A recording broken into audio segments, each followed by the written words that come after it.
Is the funeral finished? Hurry home now. Today is Eliza's birthday party, so get ready, my dear daughter. Shelley, who was only 5 years old, has passed away. This is what my mother-in-law, Lori, told me on the day we said our final goodbyes to Shelley. Lori didn't go to her own granddaughter's funeral. Instead, she asked me to come back for her sister-in-law Eliza's birthday celebration. I was puzzled and upset by her request.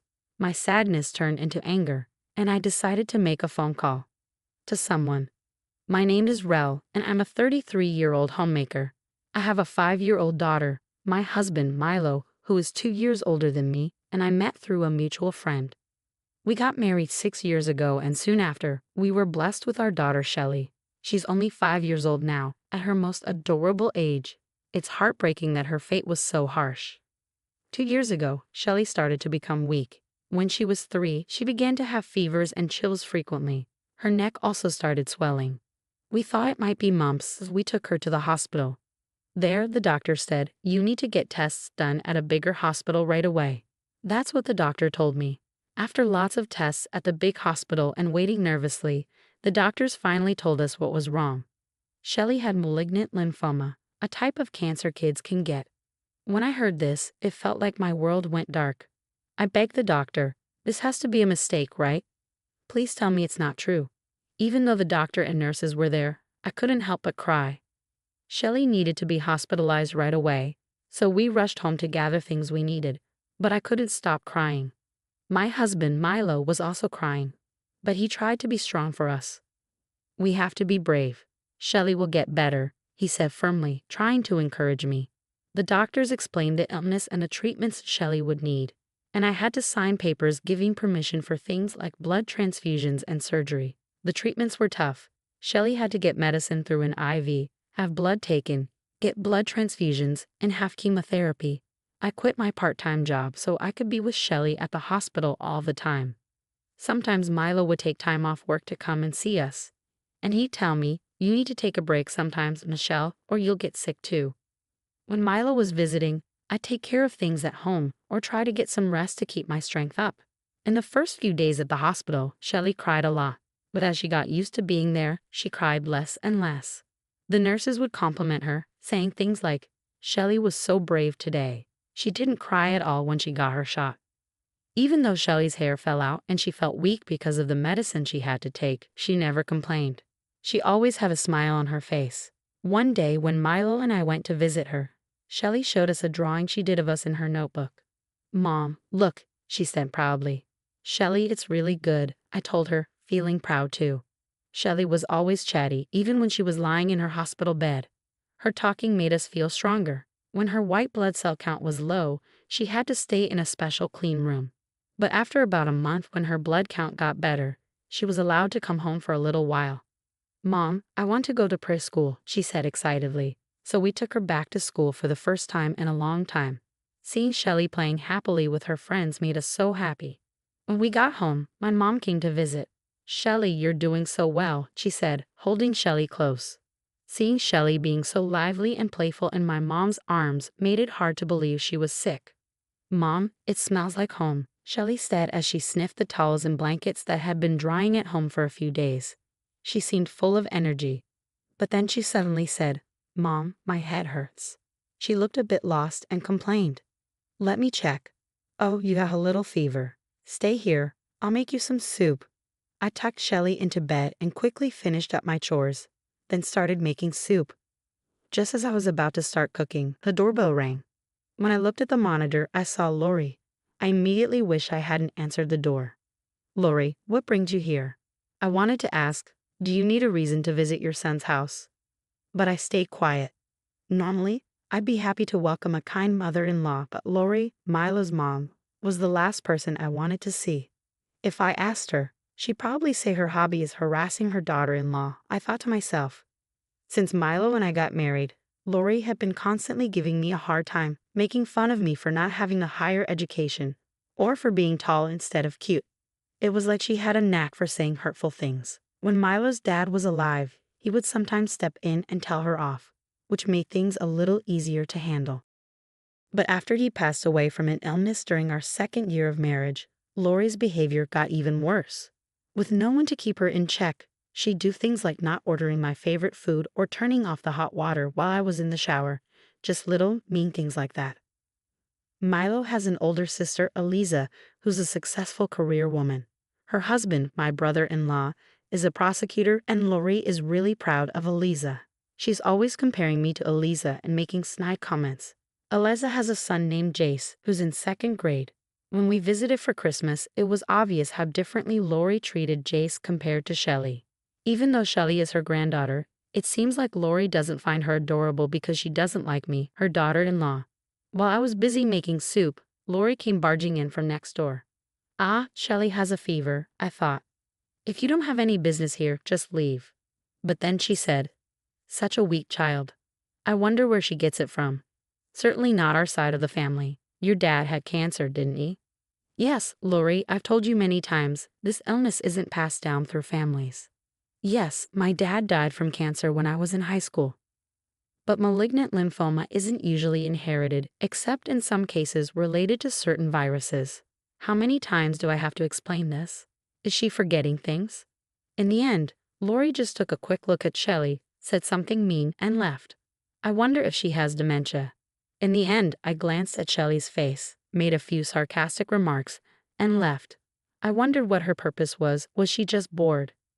Shelley spent about a year going back and forth between staying in the hospital and coming home for a few days as her blood count got better.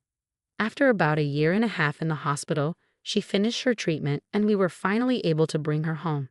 She was able to go back to preschool, and we even took a family trip to the aquarium. She was full of energy and seemed so lively. I never doubted that Shelley would get better. But a year after she left the hospital, when she turned 5, my worst fears came true. Her illness came back. The painful treatment started again.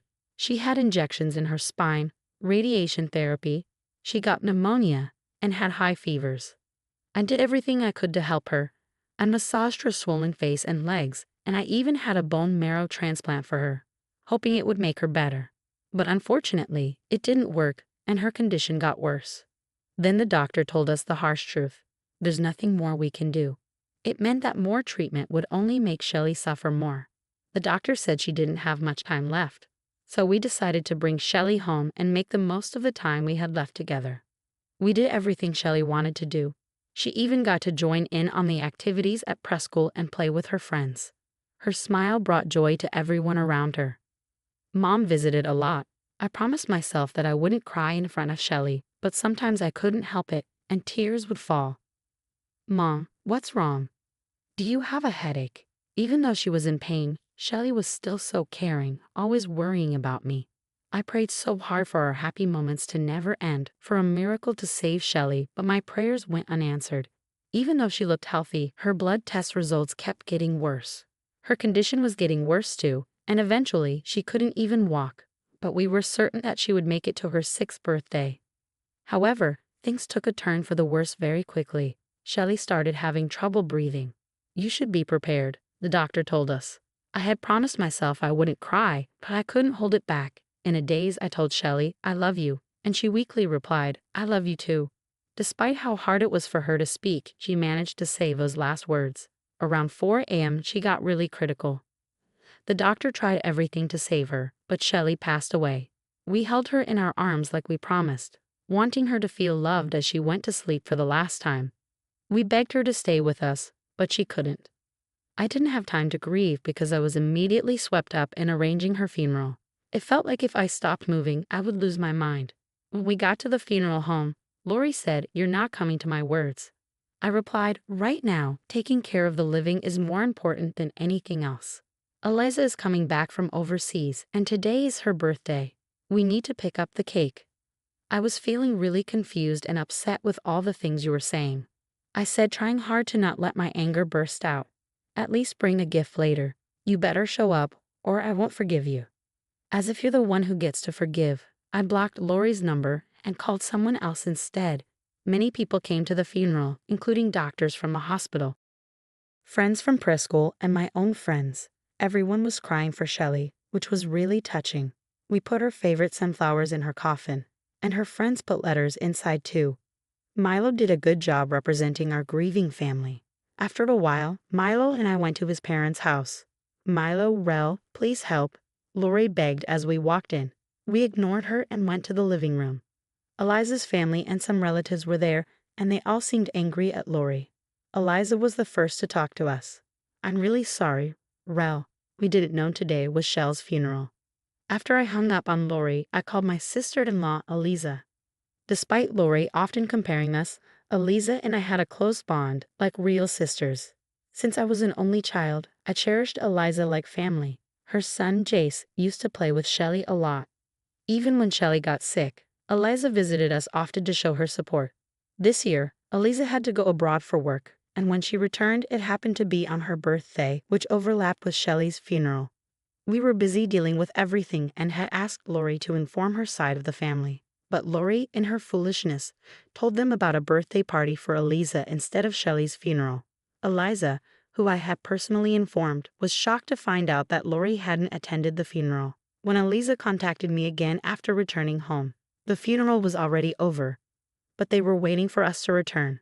Eliza, among others, was mourning Shelly, while everyone gave Lori cold looks. Lori said, "You can always have another child," which were the worst possible words to say.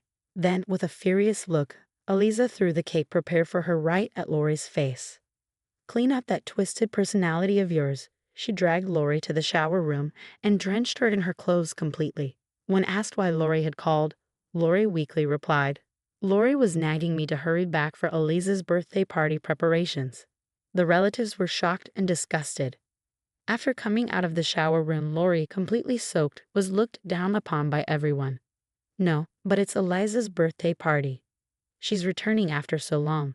Shelly was sick anyway, not expected to live long. Eliza's birthday is more important, right?" Lori's excuse was met with anger from Eliza, who furiously asked, "My birthday party? What nonsense. Calling Rel for that? If Shelly was so important, how could you not understand Milo's grief over losing her? Why didn't you attend your granddaughter Shelly's funeral?" "No, but," Lori started, but she couldn't find an excuse and grew quieter. That's when Jace spoke up. "Grandma, you don't really love your grandchildren, do you?" To Jace's soft murmur, Lori could only respond, "That's not true." "I love you, Jace," I said. "You're healthy and Eliza's child."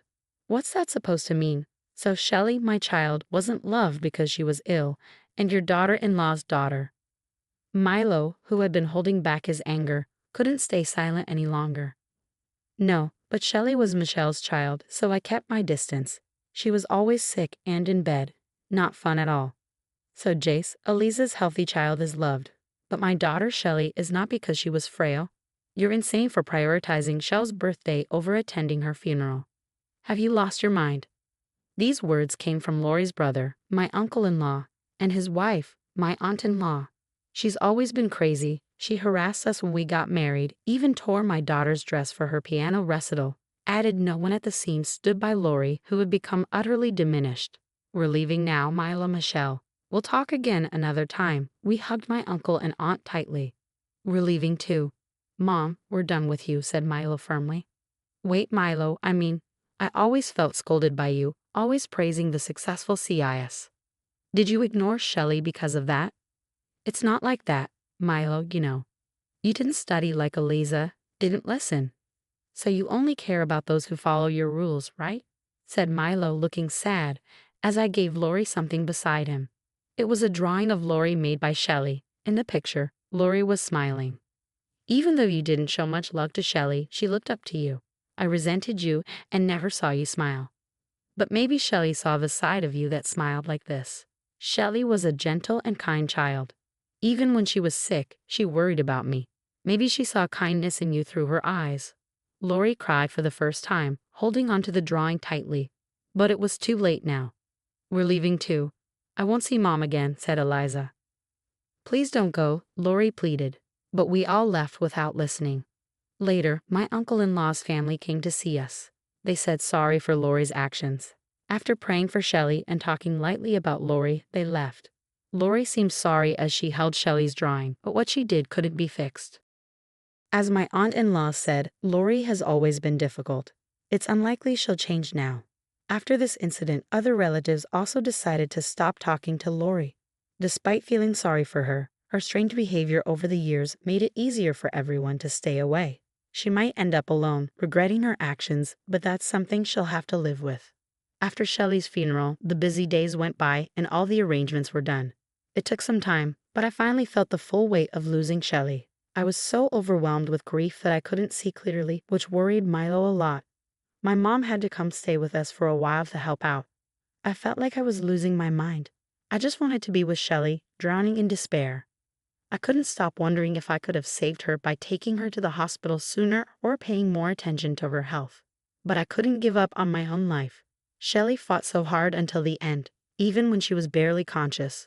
She wanted to live so badly. Eventually, I started to find some hope.